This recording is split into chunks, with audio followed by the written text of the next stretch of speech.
You know that really specific feeling, usually right around the middle of January. Or maybe it hits you a few days after you watch some incredibly hype motivational video. Oh, the surge of pure adrenaline. I know exactly what you mean. Right, you have this moment of just absolute clarity where you think, okay, this is it. I am changing everything. New routine, new me. Exactly. You go out, you buy the expensive planner, you set your alarm for 5 in the morning, you do it once, and then, well, 3 weeks later, you look around and realize absolutely nothing has changed. The famous fresh start fallacy. It feels so great in the moment, doesn't it? It's almost intoxicating. It really is. But then reality sets in, the good intentions totally collapse, and you slide right back into the old grooves. And the worst part is we usually just blame ourselves. Always. We say things like, oh, I just didn't want it enough, or I lack discipline. Yeah. But the deep dive we are getting into today proposes a completely different theory. And it suggests that the problem actually isn't your willpower at all. The problem is your architecture. Right. It's the difference between trying to hold up a collapsing ceiling with your bare hands versus, just building a pillar to hold it up for you. That's a great way to put it. One relies on constant, exhausting effort, and the other relies on structural design. And if you build the right structure, you don't really need that much willpower. Exactly. Which brings us to our topic. We are looking at a fascinating launch happening today, March 1st, 2026. It's a platform called magic-mealtime.com, and it's created by a guy named Damian Jones. And I think we need to clarify right out of the gate here. Yeah, because I have to be honest, when I first saw that URL in our source materials, I thought, okay, are we doing a cooking show today? Is this a deep dive into the best way to roast a chicken? It's a completely fair assumption, but as we dug into the sources for this, specifically this launch document titled today.docs, along with this really dense, detailed LinkedIn newsletter from Jones. That's a good today, yeah. Right. It became clear pretty quickly that this isn't really about food, or, at least it's not just about food. No, the launch notes describe it as a natural vertical inside of a massive conceptual framework he's calling the PIDA 2.0 ecosystem. Which is quite the title. It is. So our mission today is to figure out what on earth that actually means. We need to unpack who Damian Jones is, because his resume is honestly wild. Truly. And we need to understand why he thinks the simple, mundane act of eating dinner is actually a high-leverage tool for mental health and social stability. Which is fascinating because it's this really complex mix of psychology, interior design, and what I would call just hard-nosed operational strategy. Right. So let's start with the architect himself. Who is Damian Jones? Because looking at his background in the newsletter, it feels like 3 entirely different people inhabiting the same body. It really does, because on one side you have this deep academic foundation. He's a Morehouse College graduate, class of '97, with a BA in psychology. Okay, so that's the bedrock. Exactly. It gives him this fundamental lens that human behavior isn't just random, it's a response to conditions, to cues, and environmental pressures. All right, so he starts out studying the mind. But then he takes this really sharp left turn into the corporate stratosphere. I mean, I'm looking at the list here from the document. Ralph Lauren, Louis Vuitton, Roche-Beaubois, PricewaterhouseCoopers. Not exactly small mom-and-pop shops. No, these aren't just companies. These are global giants of luxury and operations. And that pivot is so crucial to understanding what he is building now with this ecosystem. It's really easy to look at that and dismiss the corporate phase as just, paying the bills. Sure. But think about what you actually learn working at a place like Louis Vuitton. You learn operational excellence. You learn that absolutely nothing in the store is accidental. The lighting, the scent. The way the products are stacked, exactly. It is all a rigorous system designed to produce a very specific feeling and ultimately a specific behavior from the consumer. So he basically learns how to manipulate environments at the highest possible level. He learns how to execute complex variables at scale. And now he's taking that luxury operations skill set, all that institutional knowledge, and applying it to a completely different world. Which is the historic core and Skid Row in downtown Los Angeles, DTLA. Right. That is just a massive contrast. Yeah. You go from selling $5,000 handbags to working in one of the most resource-deprived areas in the entire country. He's huge, but that is exactly where his underlying philosophy comes in. He calls himself a designer that cares. Love that phrase. It's great. His argument is that we usually reserve good design for people who are already perfectly comfortable. Right. But the people who actually need design the most, the people whose nervous systems are completely fried, who are living in daily chaos, They're the ones who get the absolute worst environments. That immediately reminds me of hostile architecture, like those benches with the metal spikes so you can't sleep on them. It's design being used as a weapon. Precisely. That is design used to exclude people. Jones is trying to do the exact opposite. He is introducing a concept in the notes called HRID, Harm Reduction Interior Design. Now, I've definitely heard of harm reduction in a public health context, needle exchanges, safe supply, things like that. But I've never heard it applied to interior design. It's a completely novel synthesis. And the notes actually give us a specific formula for this. They say HRID equals universal design plus trauma-informed design plus biophilic design. I want to just pause here and break these three down because they sound a bit like academic buzzwords until you actually apply them to a physical room. Let's do it. So universal design, that's the baseline. That is essentially accessibility. Can everyone use this space comfortably regardless of their physical ability? Okay. Because if a space is hard to navigate, it adds friction to your day, and friction inherently adds stress. That makes total sense. What about the second one, trauma-informed design? This one is much more subtle. It acknowledges that for someone with PTSD or high anxiety, which is incredibly common in populations facing housing instability or addiction, a room can literally feel dangerous. Oh, so? Well, sharp angles, blind corners where you can't see who's coming, harsh fluorescent lighting, lots of visual clutter, all those things can subconsciously trigger a fight or flight response. Oh, wow. So trauma-informed design prioritizes clear sightlines, soft lighting, and an overarching sense of physical safety. You literally design the room to lower the person's resting heart rate. That is profound. Okay. And the third one, biophilic design. I feel like people just assume that means putting a fern in the corner of the living room. A lot of people definitely think that, but no, it's rooted in evolutionary biology. Our brains evolved outdoors in nature. So when we are suddenly surrounded by concrete and buzzing lights and synthetic materials, our cortisol levels naturally spike. Biophilic design is about introducing organic textures, natural light patterns, and yes, greenery, to artificially lower that stress response. It tricks the primitive part of the brain into feeling safe. So he is synthesizing all three of those concepts together. Right. HRID views the space, the environment, not as some neutral backdrop where life just happens. It views the room as an active participant in human well-being. An active participant. I really like that. Because if you are living in Skid Row and you're trying to get sober or just trying to stay stable day to day, your environment is usually fighting against you. Jones wants to flip that. He wants the environment to fight for you. I buy that completely. I mean, if my apartment is a complete disaster zone, my brain usually feels like a disaster zone too. But here is the major hurdle I'm struggling to clear as we look at this launch. We're talking about architecture. We're talking about walls, furniture, spatial layout, lighting. How do we get from harm reduction interior design to a website about dinner? It seems like a leap, doesn't it? It's a huge leap. Yeah. How is eating a meal a design problem? And this is really the brilliance of his transition into the PED 2.0 ecosystem.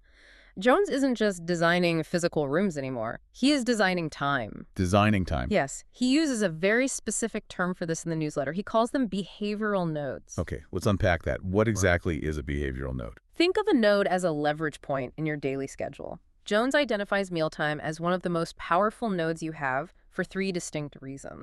First, it's repetitive. You don't just do it occasionally, you do it every single day, usually multiple times a day. Second, it's highly physical. You have to actively engage your body. You're chopping, you're chewing, you're swallowing. And third? Third, it is inevitable. Right. Unless you're actively fasting, you literally have to eat. You can't just opt out of human biology. Exactly. So because this node is inevitable and it's repetitive, it becomes the absolutely perfect place to install a system. I see where this is going. Right, because if your life is chaos, say you have severe housing instability or major job stress or intense family drama, you cannot fix all of those massive problems at once. Well, it's overwhelming. But if you can stabilize just this one node, just this 45-minute window where you prep and eat your food, you create a reliable pocket of predictability in your day. So the room he's designing now isn't made of drywall and paint. It's made of routine. Beautifully put, yes. The architecture is the habit itself. He's using the repetitive ritual of food to regulate the human nervous system in the exact same way he would use soft lighting or clear sightlines in a physical room. Okay, that actually makes the leap to magic-mealtime.com make total sense. It's not a recipe blog at all. It's a behavioral blueprint for that specific node. And The source material actually outlines these 5 pillars of nourishment that the platform is built on. I want to walk through these because they really drive home Yeah. that this isn't about, learning how to bake a perfect souffle. No, definitely. So the first pillar is nourishment as regulation. Which goes straight back to the biology we were talking about. If you are living on adrenaline and cheap caffeine, or if your blood sugar is completely crashing because you haven't eaten a real meal all day, your brain shifts into survival mode. Right. You become reactive. You snap at people. Your resilience drops. Jones is framing food here not as culinary pleasure, but as chemistry management. Chemistry management. Right, because consistent meals regulate your glucose, and your glucose regulates your mood. It is the literal physiological foundation of sanity. It's like the old joke, it's really hard to be mindful or make good life choices when you're just incredibly hangry. It's chemically impossible, actually. Your frontal cortex literally has fewer resources to work with. Wow. Okay, the second pillar is nourishment as identity. And the source mentions a connection to culture and memory. Why is this one so critical for the specific audience he's working with? Think about what happens when people fall into extreme poverty or face chronic homelessness.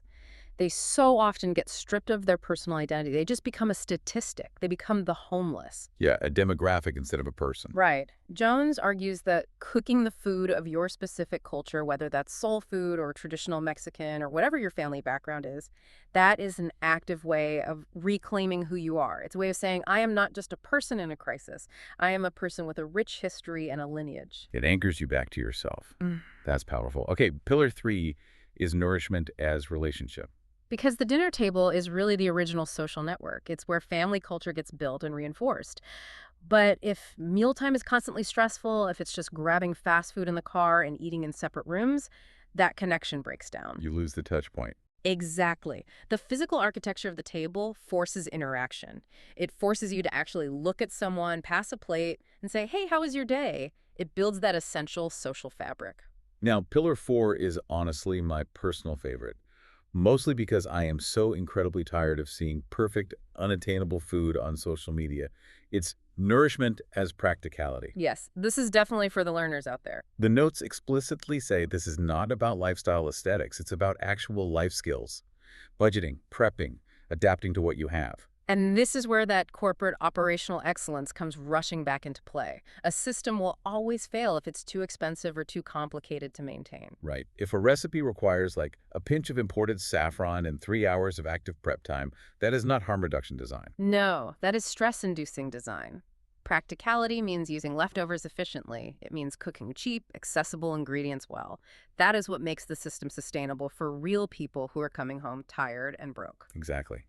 And the final one, pillar 5, is nourishment as service. Which is the ethical core of his philosophy. In a scarcity environment, being able to feed someone else is a profound power move. It shifts your internal narrative from being someone who is needy to being a provider. It restores human dignity. It really is a comprehensive framework. But let's look at the actual execution of this launch. We're analyzing the document from magic-mealtime.com right now. If I go to the website today, what am I actually getting as a subscriber? Well, Jones is very clear that he wants to completely avoid decision fatigue. So subscribers don't just get a giant list of disconnected recipes. They get what he calls practical meal frameworks. Okay, what is the difference between a recipe and a framework? A recipe is a rigid set of instructions. Take exactly 100 grams of this, do exactly that. If you're missing a single ingredient, the recipe essentially fails. True. A framework is different. A framework is a mental model. It's saying, here's the basic structure for how you build a nutritious green bowl using whatever happens to be left in your fridge today. Oh, I see. It creates autonomy. Exactly. It teaches you how to think about the meal rather than just blindly following instructions. He also mentioned storytelling that connects food to personal recovery and interviews with real people. Right, because he constantly emphasizes that this isn't about making food trendy, it's about making nourishment sustainable. He really wants to move away from the highly performative aspect of modern food media. The perfectly lit Instagram shots. Right, he wants to focus on the gritty reality of just getting dinner on the table as a legitimate tool for creating stability in your life. Now let's talk about the business side of this launch, because even though this is clearly a mission-driven project, he has a very specific, very public target, mentioned right in the launch document, Yes, he states it boldly. 10,000 subscribers in 1 month. which is incredibly aggressive for a brand new platform launching from scratch. Why put that specific number out there publicly? Doesn't that invite failure? He addresses that exact concern. He says accountability creates momentum. But more importantly than that, he argues that reach is not just some vanity metric for his ego. He calls 10,000 subscribers a distribution threshold. What does that mean in this specific context? It means that if you genuinely want to be of service to a community, you need scale. You can't just help a tiny handful of people if your goal is systemic change. Right. Reaching 10,000 subscribers provides the actual financial resources to publish consistently, to fund the high-quality storytelling, and to create tangible outcomes on the street. It's that corporate mindset again. Exactly. Scale matters because scale allows for reliability. You simply cannot run a reliable, high-quality system on zero revenue. Well, speaking of revenue, the price point for this platform is, it's unique. It really is. It's listed in the notes as 99 cents per month or $8.99 for the entire year. Less than a single dollar a month. Why charge at all? I mean, if the overarching goal is to help marginalized people stabilize their lives, why not just make the whole thing free? There is a deeply ingrained psychological component to paying for something. When a digital product is free, we almost always undervalue it. That's true. We sign up, get the welcome email, and literally never look at it again. Exactly. But if you pay, even if it is just 99 cents, you instantly have skin in the game.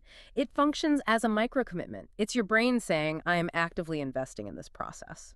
But keeping it that low means... Crucially, yes, the price is low enough that it is not a genuine barrier to entry for the people who really need it most. It frames the monthly subscription as an open invitation rather than a luxury purchase. And there's also a direct physical charity component tied to this launch, right? He's not just pocketing the 99 cents to run the servers. No, absolutely not. He commits a portion of those funds, and he's set up milestone-based goals to directly donate food and clothing to the Los Angeles mission down in DTLA. And he makes a really strong philosophical point in the newsletter about why he's structuring it that way. He says, a nourishment platform must prove his ethics through action. That line really stuck out to me, too. He is directly acknowledging a massive contradiction that happens all the time in the modern wellness space. Oh, yeah. You cannot sit around talking endlessly about flourishing and nourishment while completely ignoring the fact that people in your own physical community are literally going hungry. He calls it ethics in action. Right. If you are going to presume to teach people about nourishment, you have a moral obligation to address basic material deprivation first. It grounds the entire project. Yeah. It proves this isn't just high-level design theory.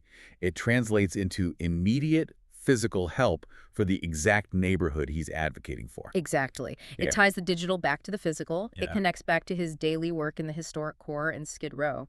He says in the document that in those extreme environments, resilience is not a marketing phrase. It is an everyday requirement for survival. So, by explicitly linking the website's subscriptions to the LA mission, he is connecting this new digital community to the very physical reality of the streets he works in. The message is, when you fix your own table, you are helping to fix someone else's. So let's zoom out a bit and synthesize all of this. We've got the architect in his background. We have the philosophy of harm reduction, interior design, the 5 pillars of Mealtime, and this really aggressive launch strategy. How does this all fit together? What is the big... So what, for you, the listener, who might not live anywhere near downtown LA? I think what is the fundamental shift from relying on inspiration to relying on systems? Okay, say more about that. We started this deep dive talking about why our good intentions always seem to fail come February. Jones is presenting a really compelling counterargument here. Good intentions fail because they entirely lack architecture. The PDA 2.0 ecosystem and magic-mealtime.com specifically is his attempt to build that architecture for people. Taking theory and turning it into reality. Precisely. You can read all the dense psychology books you want about trauma and nervous system recovery, but unless that abstract knowledge actually changes what you do at 6:00 p.m. on a random Tuesday when you're hungry and exhausted, it's just information. Right, it doesn't help you in the moment. Exactly. Jones is trying to bridge that gap. He's saying, here's a practical system you can actually live inside of. And I absolutely love that phrase from the source material. He writes, predictability is often the beginning of trust. That is just such a profound behavioral insight. For someone who has experienced severe trauma or chronic instability, the entire world constantly feels unpredictable and fundamentally unsafe. Yeah. But if you can make just one single thing predictable, like your daily mealtime node, you slowly start to rebuild basic trust in your environment. And eventually, you rebuild trust in yourself. It's incredibly empowering because it takes all the massive pressure off of this idea of fixing your whole life, and it focuses all that energy on just stabilizing this one recurring moment. And that is the ultimate beauty of his node concept. You do not have to fix everything at once. You just have to architect this one single node effectively. Because when you do, the benefits naturally ripple out to the other parts of your life. It creates a domino effect. Right. If you can control your dinner routine, well, maybe you can control your morning routine next. And if you stabilize your morning, maybe you can start to stabilize your career or your relationships. So the call to action in this launch document is actually pretty straightforward. He is asking for active participation, not just passive attention. Right. He obviously asks people to go to the site and subscribe, but he also asks his readers to share the newsletter with just one other person. And uniquely, he asks them to comment with the word nourish. Nourish. Yes. It's a very simple word, but it obviously carries a lot of conceptual weight in this specific context. It does. It signals a public alignment with his values. He explains that participation signals value, and those signals expand the reach of the platform. He isn't just trying to sell a product. He is trying to build a tribe of people who inherently understand that food is a pathway to broader stability. It's a very compelling pitch. You get the operational system for yourself, you support the charity work in LA, and you join a movement that views everyday domestic life as a legitimate form of social advocacy. And you get all of that for 99 cents a month. It is incredibly hard to argue with the value proposition he's laid out there. Before we completely wrap up, I want to circle back to something we touched on near the beginning, the whole idea of the PIDA 2.0 ecosystem. We've spent this whole time talking about the mealtime vertical, but the source material mentions this is just one part of the ecosystem. What is the broader implication there? The broader implication is that this framework is a highly replicable model. Meaning he's going to expand it. Yes. If you can successfully apply harm reduction interior design to your mealtime, where else can you apply it? What about your morning routine or your physical workspace? What about the way you organize your personal finances? Oh, wow. Jones is really demonstrating a universal method of thinking. He is starting with food because it is the most universal human node, but the core philosophy, designing your environment to proactively reduce harm and increase flourishing, that can be applied to almost any aspect of human life. It really completely reframes the whole concept of self-help, doesn't it?